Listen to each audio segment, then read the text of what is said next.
Hi friends, welcome to our channel. Brahmamudi serial next ఎపిసోడ్లో ఏం జరగబోతోందో ఈ వీడియోలో చూసి తెలుసుకుందాం. ఫారిన్ నుంచి వచ్చిన రాజ్ మాజీ ప్రియురాలు.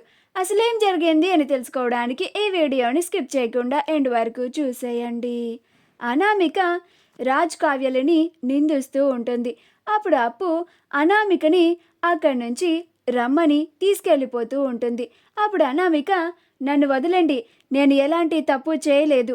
ఏ కావ్య, నిన్ను అలాగే నన్ను బలవంతంగా జైలుకి తీసుకెళ్తున్న నీ చెల్లి అప్పుని, నీ భర్త రాజ్ని, నీ మరిది కళ్యాణ్ని, నీ కుటుంబం మొత్తాన్ని ఏ ఒక్కరిని కూడా విడిచిపెట్టను. అంతకంతకి బదులు తీర్చుకుంటాను.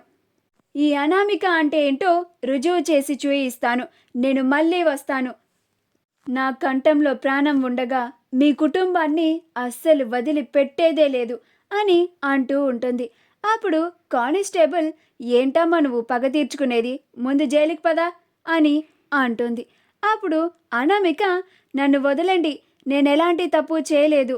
ఆ రాజ్ కావ్యలే తప్పులు చేశారు, వాళ్ళని జైల్లో పెట్టండి, నేను ఎలాంటి తప్పు చేయలేదు, నన్ను వదలండి అని అంటూ ఉంటుంది. అప్పుడు అప్పు, నువ్వు ఇంకా మతిస్థిమితం గలదానివి అని అనుకున్నాను, కానీ నీకు పిచ్చి పట్టిందని నాకిప్పుడే అర్థమైంది. నీకున్న పిచ్చిని మొత్తం జైల్లో వదిలించేస్తారులే పదానమిక అని అంటుంది. అప్పుడు అనామిక, ఏ అప్పు అని అప్పు మీదకి వెళ్తూ ఉంటుంది. అప్పుడు అప్పు, తెలుసు కదా నేను ఇప్పుడు పోలీస్ ఆఫీసర్ని, నాతో పెట్టుకుంటే ఎలాంటి గతి పడుతుందో ఇప్పుడు నీ పరిస్థితిని చూస్తేనే అర్థమవుతుంది. మళ్ళీ నాతో పెట్టుకోవాలని చూడకు.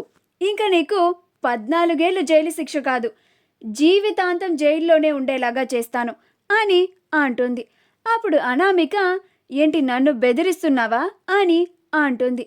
అప్పుడు అప్పు, నాతో జాగ్రత్తగా ఉండమని హెచ్చరిస్తున్నాను అని అంటుంది. అప్పుడు అనామిక, చెప్తానే నీ సంగతి, నీకీ పొగరంతా ఈ కాకి చొక్కా వల్లే కదా. నేను జైలు నుండి శిక్ష పూర్తి చేసుకొని తిరిగి వచ్చిన తర్వాత చెప్తాను, నీ ఒంటి మీద ఈ కాకి చొక్కా లేకుండా చేస్తాను అని అనుకుంటూ ఉంటుంది. ఆ తర్వాత రాజ్ని తీసుకొని తన కుటుంబం వాళ్ళ ఇంటికి వెళ్తుంది.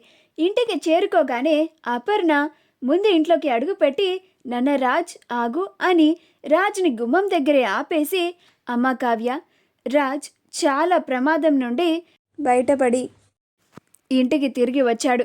రాజ్కి హారతి ఇచ్చి ఇంటి లోపలికి ఆహ్వానించమ్మా అని అంటుంది.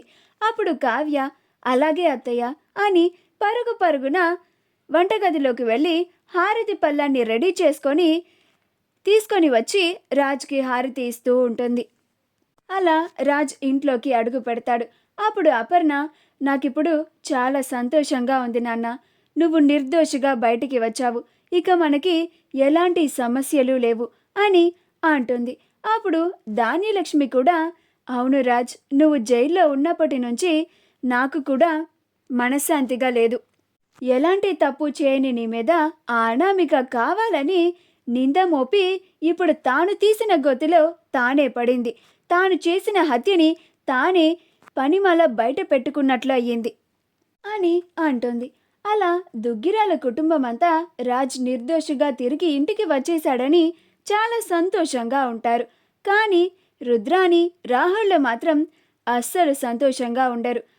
ఫేస్ మీద స్కిన్ డ్రై అయిపోతూ ఉన్నా, డార్క్ స్పాట్స్ ఎక్కువైపోతూ ఉన్నా కానీ మామా ఎర్త్ రైస్ ఫేస్ వాష్ని యూజ్ చేయడం వల్ల డార్క్ స్పాట్స్ రెడ్యూస్ అవ్వడమే కాకుండా మన స్కిన్ని మరింత గ్లో అయ్యేలాగా చేస్తుంది. ఇందులో ఉన్న నయాసినమైడ్ మన స్కిన్కి బూస్ట్ ఆఫ్ హైడ్రేషన్ని ఇస్తుంది.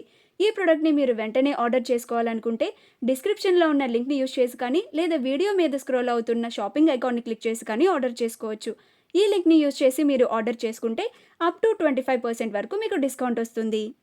అప్పుడు రుద్రాని, ఇదేంటి, ఈ అనామిక మీద ఎప్పుడూ నమ్మకం అస్సలు పెట్టుకోకూడదు, ప్రతిసారి ఇంతే చేస్తుంది, ఏదో ఒకటి చేస్తాను అని చెప్పి ముందు నాకు నమ్మకం వచ్చేలాగా చేస్తుంది, ఎన్నో ఆశలని రేపెడుతుంది, చివరాఖరికి అవన్నిటినీ తుస్సుమనిపిస్తుంది. ఇప్పుడు కూడా అంతే చేసింది. ఇప్పుడు అసలు చాలా పకడ్బందీగా ప్లాన్ చేసింది ఈ రాజుని జీవితాంతం జైల్లో ఉండేలాగా చేస్తుందేమో అని అనుకున్నాను.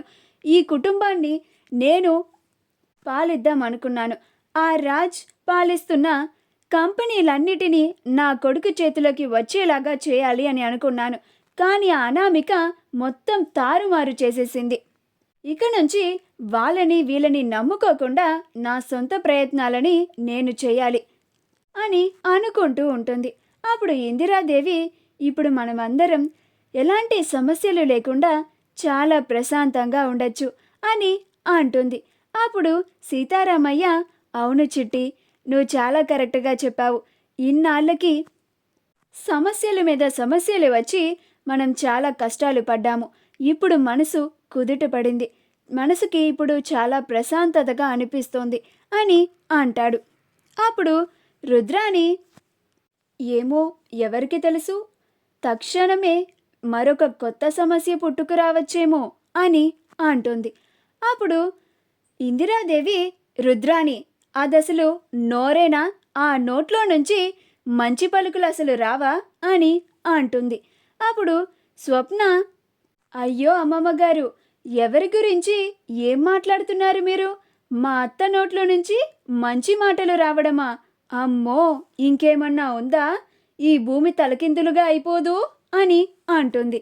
నీకదేం పాడుబుద్దత్త, నోరు తెరిస్తే ఒక్క మాట కూడా మంచి మాటనే మాట్లాడవు.